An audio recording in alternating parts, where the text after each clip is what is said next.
Benidorm's skyline was dotted with hotels, but none quite as notorious as Hotel Now Benidorm. Nestled in the heart of the party district, the building gleamed under the moonlight, its vibrant neon sign promising nights of unparalleled revelry. Inside, every floor echoed with laughter, clinking glasses, and the pulsating beats of electronic music. The lobby, adorned with glittering chandeliers, was a whirlwind of activity. Gaggles of brides-to-be in sashes, stags donning ridiculous costumes, and tourists trying to capture every moment on their cameras. The air was thick with anticipation and the unmistakable hint of mischief. Miguel, the ever-efficient manager, navigated this chaos with practiced ease, his dark hair slicked back, eyes always scanning for potential problems. As he mediated a dispute over a spilled drink and reassured a guest that their misplaced luggage would be found, he couldn't help but feel the weight of responsibility. This was his domain, and he would ensure everything ran smoothly. Andres, on the other hand, was the life of the party. As the owner of Hotel Now Benidorm, he could have been in a plush office somewhere, counting profits. But that wasn't his style. Instead, he was out on the dance floor, a drink in hand, his infectious laughter drawing people to him. His philosophy was simple. If his guests were having the time of their lives, then he was doing his job right. As the night deepened, the festivities reached a fever pitch. On the 5th floor, a raucous game of pool turned into an impromptu diving competition at the nearby indoor pool. On the 8th, a karaoke battle was underway, voices competing with the thud of the bass below. Around 3 a.m., Miguel found himself at the hotel's rooftop bar.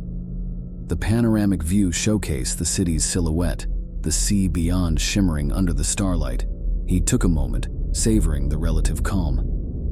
But his tranquility was soon interrupted by Andres, who draped an arm around him, handing over a glass. To another successful night, Andres cheered. Miguel smiled, nodding, and to many more. Their camaraderie was evident.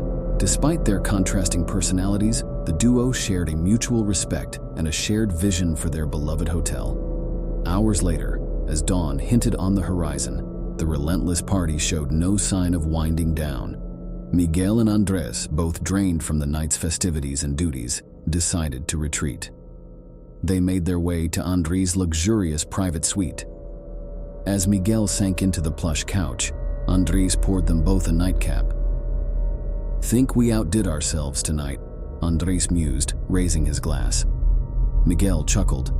"We always do. Good night, my friend." Andres nodded, both men soon succumbing to a deep, exhausted sleep, blissfully unaware of the nightmare that awaited them. As the first rays of the sun began to touch the city, the music still played, the lights still dazzled, but something was changing within the walls of Hotel Now Benidorm. And it wasn't just the hangovers.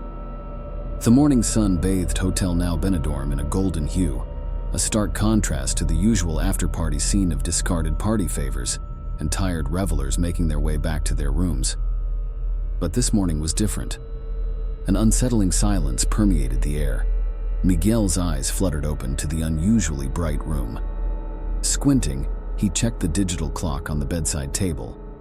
10:32 a.m. It was bizarre for him to sleep this late, even after such a hectic night. He sat up, rubbing his temples, trying to shake off the grogginess. Turning to his side, he saw Andres still in deep slumber. The room, bathed in sunlight, seemed peaceful, but something felt off.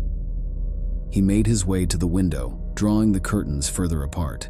The pool area below, which should have been bustling with early risers and hungover guests seeking breakfast, was eerily empty.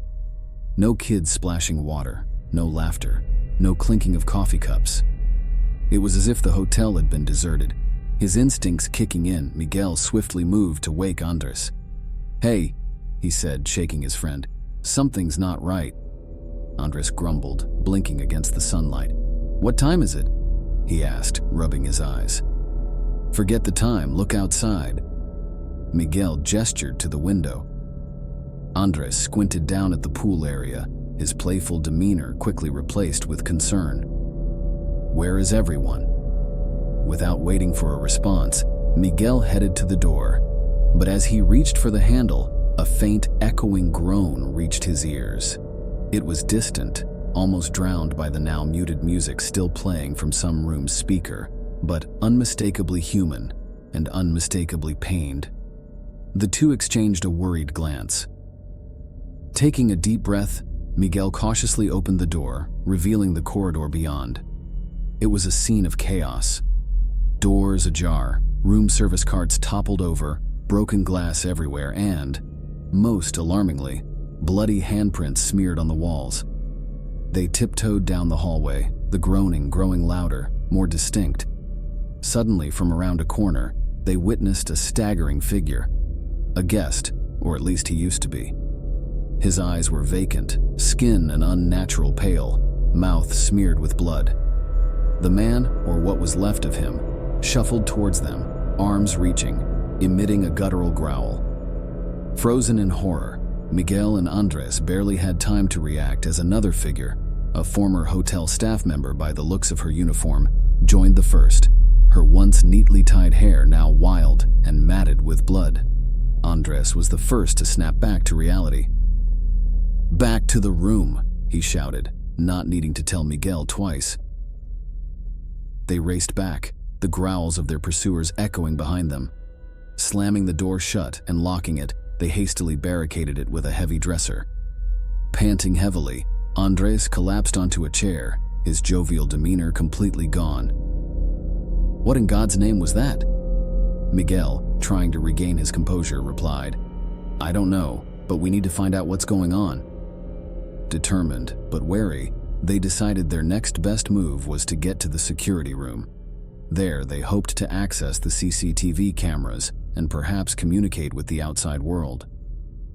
As they prepared to venture out once again, the gravity of their situation weighed heavily on them.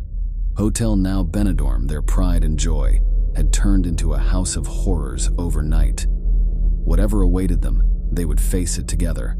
The security room was located 2 floors below Andres' suite. Normally, it would be a simple elevator ride down, but given the horrors lurking in the corridors, the journey suddenly seemed daunting. "We need weapons," Miguel whispered, scanning the room. Grabbing a heavy decorative lamp, he handed a golf club from Andres' collection to the hotel owner. Andres gave a wry smile, trying to lighten the mood. Always knew this would come in handy one day. Taking a deep breath, they quietly left the suite, avoiding the groans and shuffles echoing through the dimly lit corridors. As they cautiously made their way down the stairwell, the full extent of the chaos began to unveil itself. Abandoned belongings, shoes, and party favors littered the steps. Finally reaching the floor of the security room, they were greeted by a horrifying sight. The door was slightly ajar, and inside was complete darkness. A putrid stench wafted out, making both men recoil. "Maybe it's a bad idea," Andres murmured. But Miguel, determined, whispered back, "We need to know what's happening." Pushing the door gently, it creaked open to reveal a scene of devastation. The security room was in shambles, screens shattered, equipment strewn everywhere. Yet, miraculously, one monitor flickered dimly, still connected to a few operational cameras. Approaching it slowly, they scanned the remaining live feeds.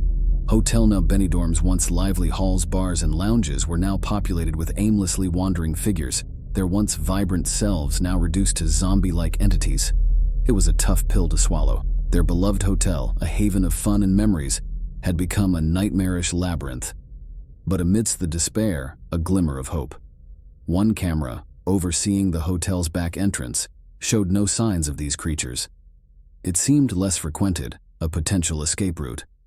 Andres, his ever-present optimism surfacing, pointed at the screen. "That's our way out." Miguel nodded. "First, let's find the hotel's blueprints. We need to navigate the safest path." After a brief search, they found the architectural plans in a drawer. Unfolding them on a table, the two studied the layout, plotting a course to the back entrance. They would need to pass through the laundry room, get to the ground floor via the service elevator, then cross the kitchen and finally exit through the staff corridor. Andres sighed. "It's going to be a long way." "We have no choice," Miguel replied determinedly. In their plan, they had overlooked one vital tool in the room, the PA system. Realizing its potential, Miguel approached the microphone, hoping to perhaps reach any other survivors. "If anyone can hear this," he began, his voice echoing throughout the hotel. "Stay hidden, stay safe. We're trying to find a way out." No immediate response came, but Miguel hoped his message would provide some comfort or direction to others trapped in this horror. Blueprint in hand and a newfound determination, the two set off on their perilous journey. Each step took them deeper into the heart of the nightmare, but they had each other and a plan. And sometimes, that's all one needs to brave the darkness. The laundry room was their first checkpoint, but getting there was a heart-pounding affair. Every groan, every shuffle echoed in the hallways, amplifying their own rising heartbeats. They avoided confrontation where possible, ducking into empty rooms or hiding behind service carts. As they approached the laundry room, an all-too-familiar tune played from an abandoned radio. It was the hotel's Jingla, a catchy tune that played in their promotional videos. It seemed so out of place amidst the horror, evoking memories of a happier time. Inside the laundry room, the machines were still running. Spinning dryers hummed a lullaby, masking the chilling groans beyond the doors. Among the clean linens and piles of clothing, they found a few useful items: a flashlight, a first aid kit, and a sharp serrated knife.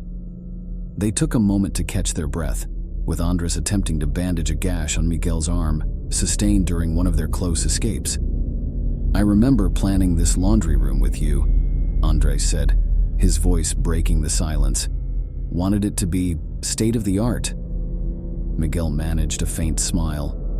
"It still is, just never imagined we'd be hiding in it from whatever they are." A sudden bang on the door snapped them out of their brief refight. One of the creatures had spotted them. The door shuddered with increasing force as more of them joined the assault. It was only a matter of time before they'd break through. Desperation pushed them to think quickly. Miguel pointed to a laundry chute. "That goes straight to the ground floor. It's risky, but it might be our best shot." Without much deliberation, Andres agreed. One by one, they slid down the chute, tumbling onto a pile of dirty linens in the basement. Gathering themselves quickly, they realized they were now closer to the service elevator. However, the groans seemed louder, closer, and more numerous down here. Relying on the flashlight's narrow beam, they navigated through the dimly lit basement, their every step careful not to attract attention. The service elevator was in sight, but so were three of those creatures, blocking their path. Recalling the golf club in his hand, Andres whispered, "Distract them. I'll take them down." Despite the fear and odds stacked against them, the two exhibited incredible teamwork. Miguel threw a metal canister to the far end of the room. Its clanging noise drew the attention of the zombies. Seizing the moment, Andres swung his golf club with sheer determination, taking down the threats one by one. With their path clear, they hurriedly pressed the elevator's button, praying it would arrive quickly. As its doors opened, a wave of relief washed over them, but their journey was far from over. The elevator hummed softly, its digital panel lighting up floor numbers as they descended. Miguel and Andres exchanged a knowing glance. Their bond strengthened in adversity, both aware that the real test awaited them at the ground floor. The kitchen and the staff corridor, their final stretch to freedom, were just beyond. The service elevator jolted to a stop on the ground floor, the doors inching open to reveal a dimly lit expanse. As Miguel and Andres stepped out, the distinct aroma of the kitchen, a mix of stale food, lingering spices, and something more sinister, filled the air. Miguel, gripping the flashlight, illuminated their path. Shadows danced on the walls, and the once bustling kitchen felt alien and threatening. The cold stainless steel counters reflected the flashlight's beam, revealing traces of chaos. Pots were overturned, ingredients spilled, and a thin layer of fog hovered just above the floor, emanating from the open freezers.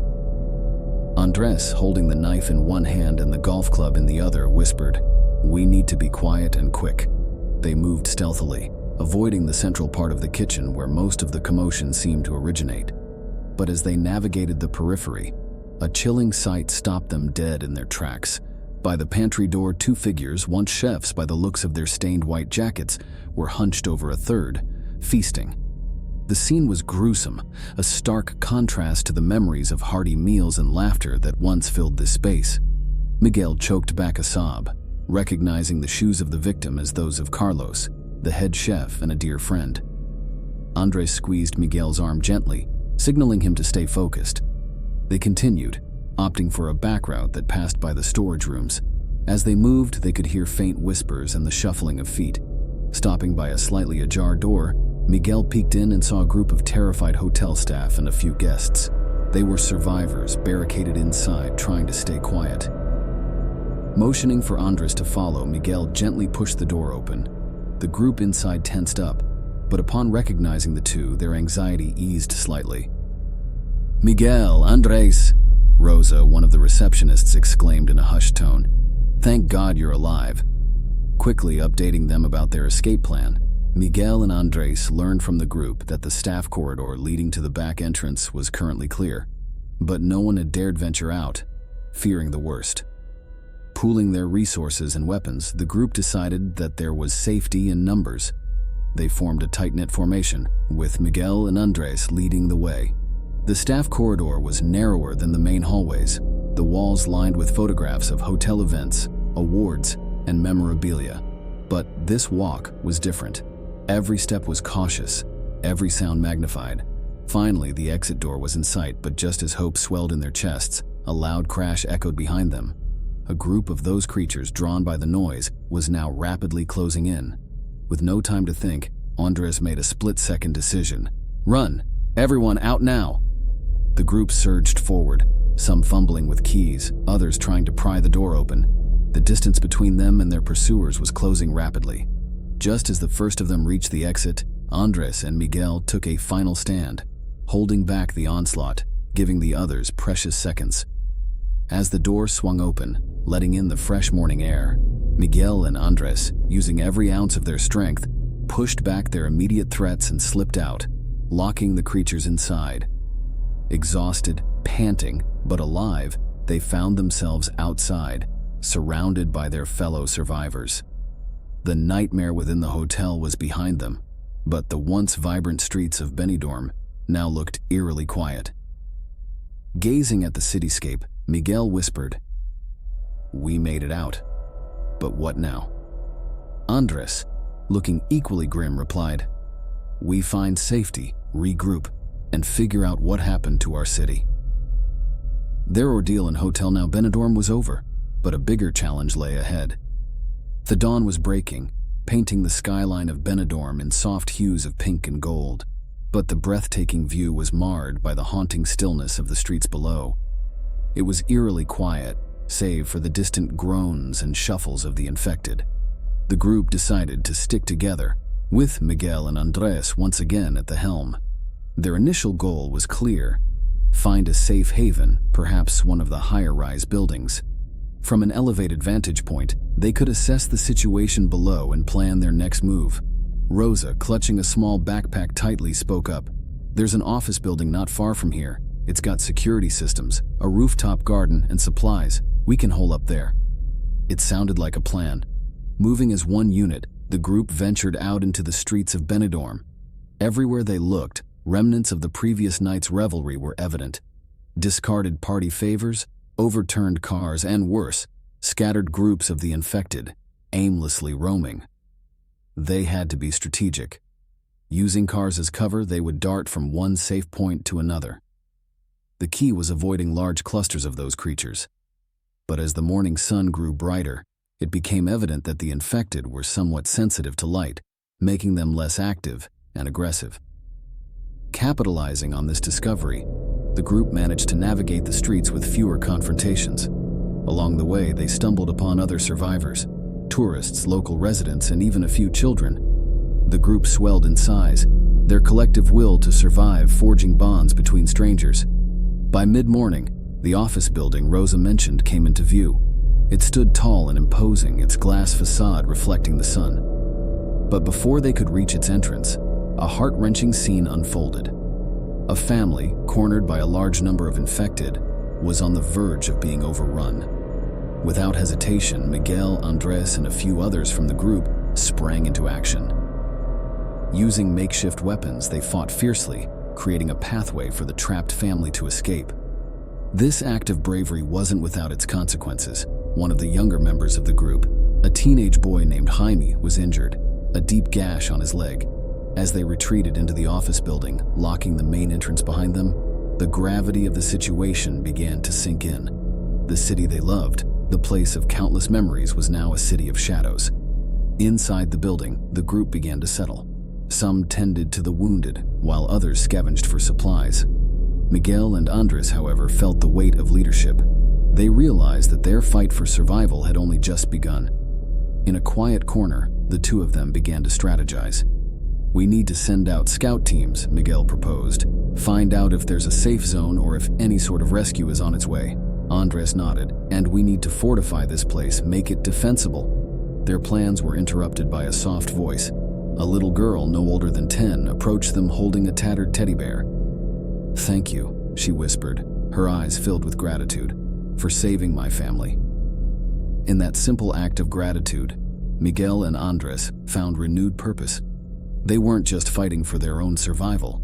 They were now protectors of hope in a city overshadowed by darkness. With each passing day, the building's defenses were strained further, the infected seemingly drawn to the large concentration of living inside, amassed in greater numbers outside. Their relentless assaults, combined with their increasing numbers, put a significant strain on the barricades. Inside, tension simmered as supplies dwindled. Miguel and Andres, now more than ever, were thrust into the roles of leaders, tasked not just with ensuring physical safety, but also managing the morale of their group. One early morning, Rosa approached with alarming news. "The southern barricade is showing signs of giving in. We might not hold much longer." The realization was like a cold slap. Every eye turned to Miguel and Andres, awaiting a decision. "We reinforce it," Andres declared. "We gather whatever we can, furniture, metal, anything that can be used to strengthen our defenses." But as the hours rolled on, their situation became increasingly dire. Despite their best efforts, the sounds of the infected grew louder, their figures becoming visible through cracks and weak points in the barricades. They were everywhere. Night fell, and with it came an eerie silence, a tense anticipation of the onslaught to come. The survivors huddled together, weapons in hand. Some prayed, others comforted loved ones, and a few steeled themselves for the inevitable. Then it began. A deafening roar as the barricades were stormed by the infected. The sounds of battle filled the building, shouts, screams, and the guttural cries of the infected. Andres directed defenders to critical points, his voice cutting through the chaos. "Protect the children, don't let them through." Miguel, wielding a makeshift weapon, found himself back to back with Elena's mother, fighting off waves of attackers. Every so often, he would catch a glimpse of Andres, a force to be reckoned with, rallying their defenders and pushing back the infected. As the hours dragged on, the line between victory and defeat blurred. But just when hope seemed lost, an unexpected sound filled the air. The ringing of church bells from a nearby cathedral. It had a profound effect. The infected, distracted by the resonant sound, began to disperse, moving toward the source of the noise. Seizing the opportunity, the survivors regrouped, reinforcing their weakened barricades and tending to the wounded. Exhausted and bruised, Miguel and Andres climbed to the roof, staring at the distant cathedral. "Someone rang those bells," Miguel whispered. "Someone else is out there." Andres nodded. "Tomorrow we find out who, but for now we've lived to see another day." As dawn's first light pierced the horizon, the two leaders knew their battle was far from over. But for now they had hope, and in the midst of horror, hope was their strongest weapon. Weeks had passed since the siege, and though the survivors had repelled that particular attack, the relentless waves of infected continued. The once fortified building, a sanctuary amidst chaos, was now visibly scarred and worn. Inside, Miguel, Andres, and the group continuously strategized, but their situation grew more dire by the day. Supplies ran critically low, morale plummeted, and the infected seemed to grow in both number and aggression. During one of their strategy meetings, Rosa presented a haunting observation. "We are running out of food and water. If we stay here, the building might become our tomb." Andres, rubbing his forehead, murmured, "Leaving the building is risky, but she's right. We can't stay here forever." Miguel, looking at the map of Benidorm sprawled out on the table, pointed at the outskirts. "There's wilderness beyond here. If stories are to be believed, the infection isn't as widespread there. We could find shelter, maybe even other survivors." The decision was made. They would embark on a journey, leaving behind the crumbling walls that had served as both their refuge and prison. Preparations began in earnest. Vehicles were salvaged and repaired, supplies gathered, and routes planned. Elena, holding onto her teddy bear, approached Miguel. "Will it be safe out there?" she asked, her eyes searching his for reassurance. "We'll do our best to keep everyone safe," Miguel answered, giving her a gentle smile. The day of departure dawned, overcast with a weight of uncertainty. The survivors, now a tight-knit family bound by shared trauma, gathered in a convoy of vehicles. With a deep breath, Miguel gave the signal, and the convoy began its slow journey out of Benidorm. The city streets were treacherous. Infected roamed everywhere, and the eerie silence was broken only by the growls of the undead and the rumble of engines. But with Andres leading the way, and Miguel ensuring no one was left behind, they made progress. As they neared the city limits, a massive horde of infected blocked their path. The convoy halted, everyone realizing that this was the final barrier to freedom. Andres revved the engine of the lead vehicle, turning to Miguel. "Full speed ahead. We break through or die trying." With a unified roar, the vehicles charged, plowing into the sea of infected. It was chaos, shouts, crashes, and the relentless push forward. One by one, vehicles broke through the other side, but not without cost. Some were left behind, their sacrifices ensuring others made it out. The survivors that escaped found themselves on open roads, the cityscape of Benidorm now a distant silhouette.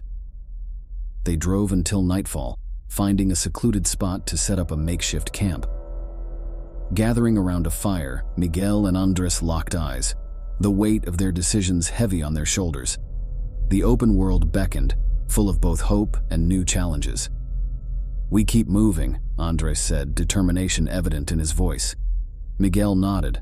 "Always forward. We'll find a place, rebuild, and maybe, just maybe, we'll find answers."